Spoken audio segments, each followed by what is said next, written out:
कुछ मरीज अस्पताल के बिस्तरों पर लेटे हुए थे। एक मरीज बैठने के काबिल था। उसका बिस्तर कमरे में मौजूद खिड़की के पास था, जबकि बाकी सब मरीज पूरा दिन अपने बिस्तर पर लेटकर गुजारते थे। खिड़की वाला मरीज बैठकर अपने पड़ोसियों को सब बताता जो उसे खिड़की से नजर आता था। बाकी सब मरीज सुनने का इंतजार किया करते थे। खिड़की के नजदीक वाला मरीज लेटे हुए मरीजों को तमाम तफसीलात बताता कि खिड़की से एक बाग नजर आता है जिसमें बच्चे खेलते रहते हैं। मंजर बहुत दिल फरेब है और लेटे हुए मरीज तसव्वुर की दुनिया में खो जाते। एक रात खिड़की के नजदीक वाला मरीज अपने मर्ज से लड़ते लड़ते मर गया।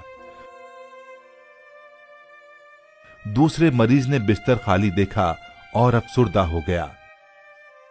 फिर बामुश्किल सहारे से उठने की कोशिश की।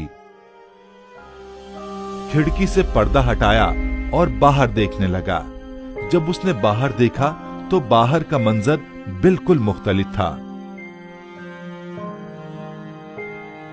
अपनी तकलीफ भूलकर दूसरों को खुशी देने से बढ़कर दूसरी कोई खुशी नहीं होती। खुशी बांटने से बढ़ती है। आप भी दुनिया में थोड़ी सी खुशी की वजह बनकर इस दुनिया को मजीद बेहतर बनाएं।